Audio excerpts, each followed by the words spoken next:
So you've found time to draw, you've made space to draw, you have some basic art supplies, you've looked at some aids to help with physical barriers, you're tackling the emotional barriers, and you've found some motivation and inspiration.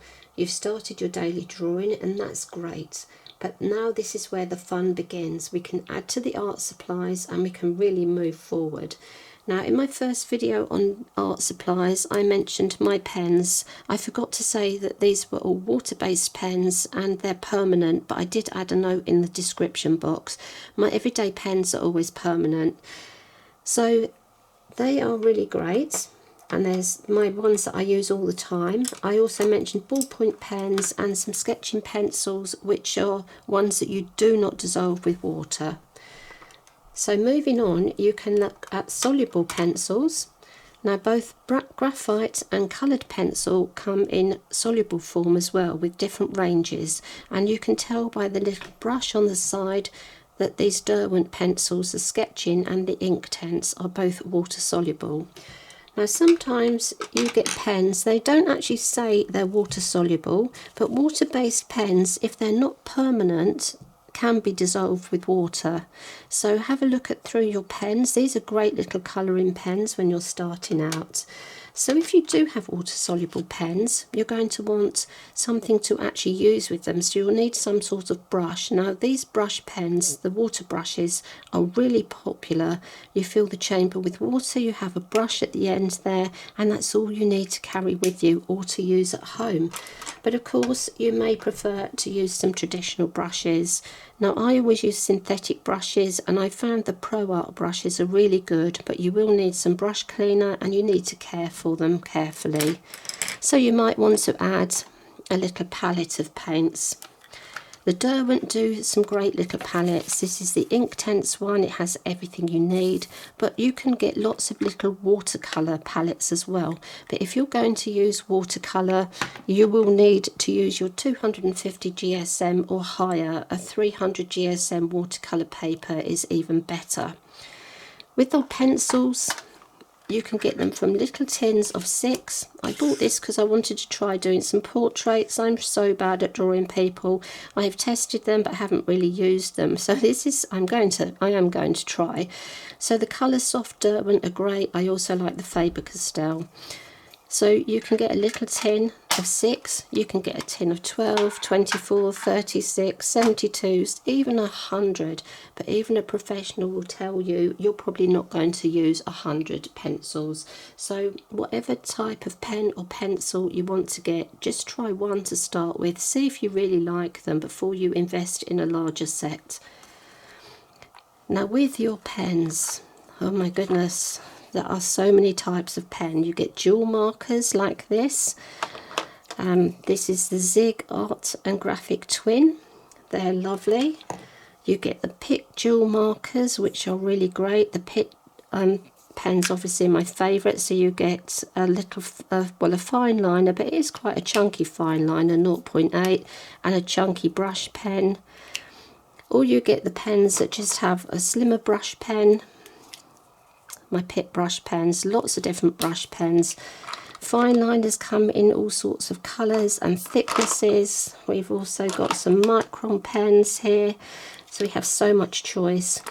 We have even here, this is a Zebra mild liner, which is a highlighter. It's got a brush pen and a fine liner. And then we've got the Posca paint pens, which are great. They not only come in plain colours, including white and black, but they come in glittery pens and metallic pens. They're so much fun to use. And then we can have some gel pens. We've got Signo, we've got Jelly Rolls. They come in plain colours and sparkly colours and whites, and something else you might like to try with your pencils. Maybe you could get a clutch pencil. Now these come in quite chunky sizes. This is a 2B, but you can get them much bigger than this. They're really handy. Sometimes people find them easier to hold. They're great for shading.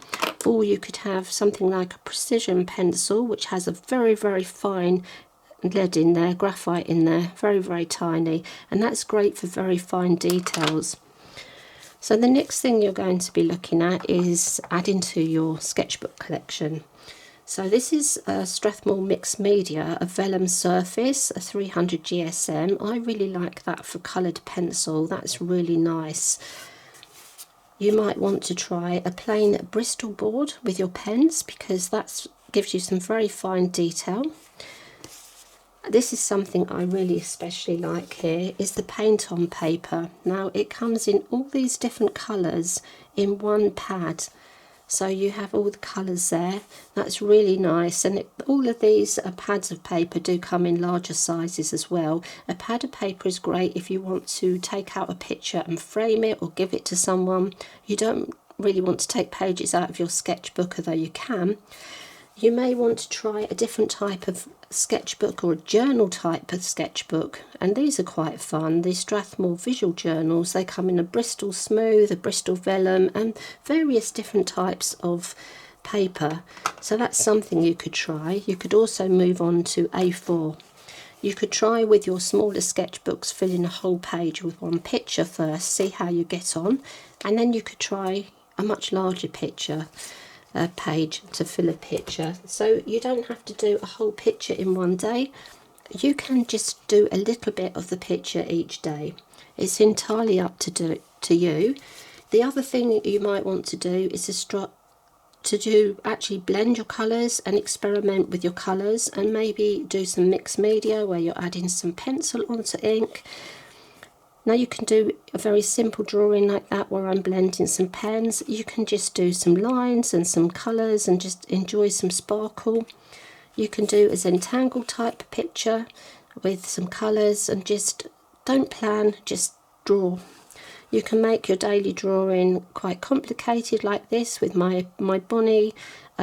I didn't name her. She came with a tag that said Bonnie Curly Spider Plant.